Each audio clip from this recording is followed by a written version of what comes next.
Petite vidéo où on va parler de business et de mindset aujourd'hui, puisque je vais t'expliquer pourquoi j'ai quitté la France.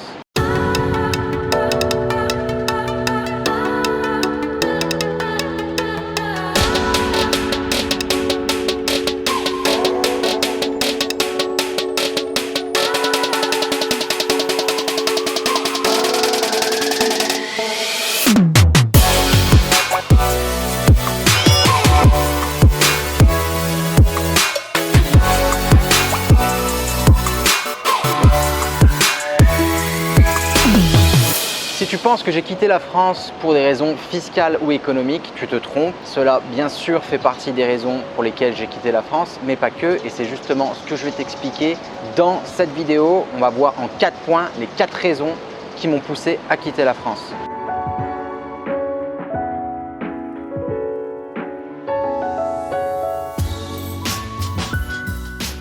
Alors la première raison qui m'a poussé à quitter la France, c'est tout simplement le contexte économique. Lorsque j'étais juste à peine diplômé, je recherchais un boulot et je me suis assez rapidement rendu compte que malgré les expériences que j'avais, parce que j'avais déjà créé des business, j'avais fait des stages et des petits boulots sur Hong Kong, voilà, donc j'étais pas vraiment un fresh graduate ou un jeune diplômé. Cependant, tous les boulots qu'on me proposait, c'était vraiment des boulots, on va dire, en bas de l'échelle.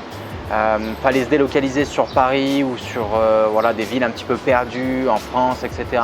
Ce qui m'intéressait moyennement. J'avais réfléchi aussi pour créer mon business, mais à l'époque, le e-commerce, etc. n'était pas aussi développé. Et puis, j'avais pas le mindset d'un entrepreneur. Je ne m'étais pas dit, voilà, je vais créer mon business. Dans ma tête, j'avais pour ambition de d'abord me former dans le monde de l'entreprise auprès d'un employeur pour ensuite justement voler de mes propres ailes et créer mon business. Donc, tout ces additions de petits points négatifs qu'on a en France au niveau contexte économique, mais aussi au contexte légal, juridique et puis en termes fiscal aussi pour les entreprises et les entrepreneurs en France m'ont quelque peu démotivé et poussé donc à m'envoler vers l'étranger. Et j'ai choisi Hong Kong pour ma première destination.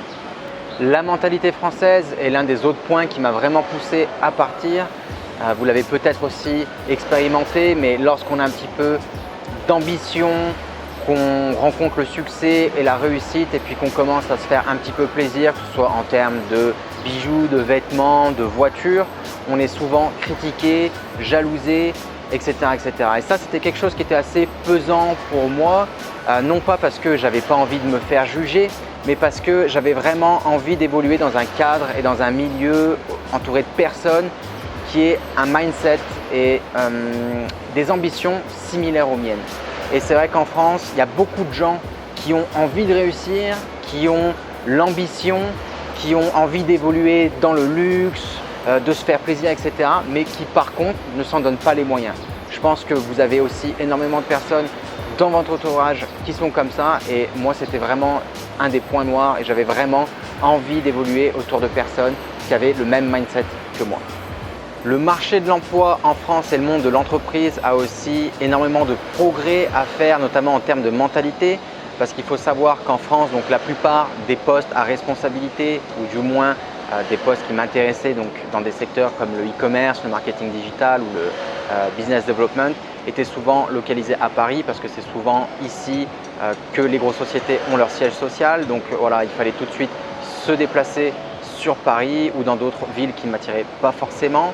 Un autre point négatif selon moi, c'est aussi le fait que pour avoir la chance d'évoluer et de monter en grade dans une entreprise, il faut souvent faire un minimum en étant en bas de l'échelle. Donc par exemple, rester au minimum 2, 3, 4 ans, 5 ans, ça dépend des boîtes.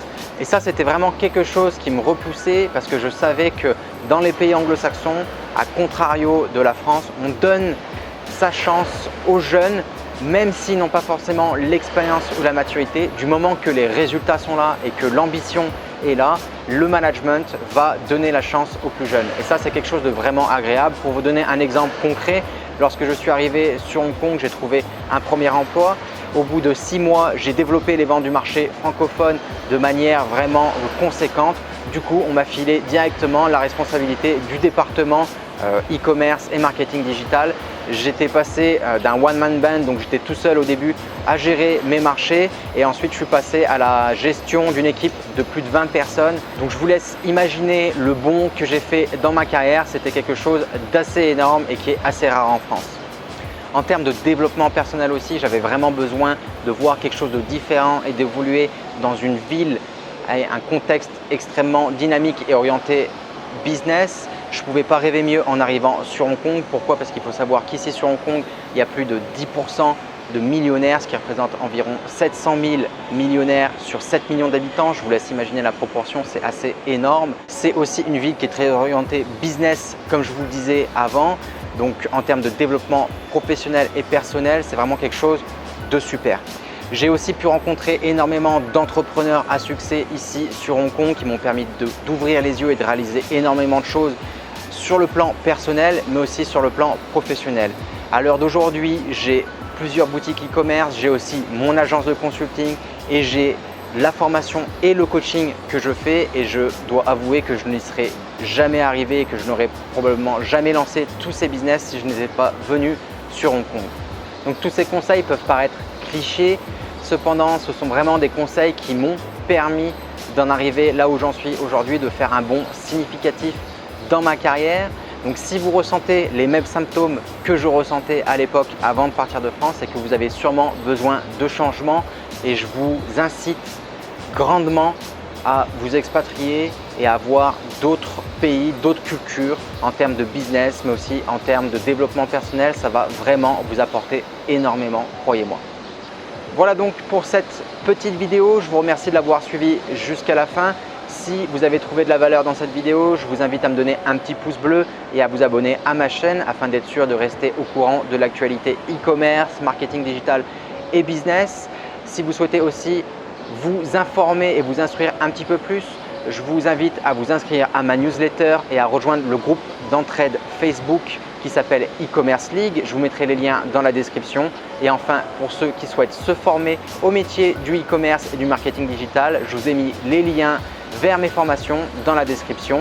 Voilà tout. Si vous avez des questions, n'hésitez pas à me les poser dans les commentaires. On se retrouve prochainement pour une petite vidéo et je vous dis à très bientôt. Ciao, ciao!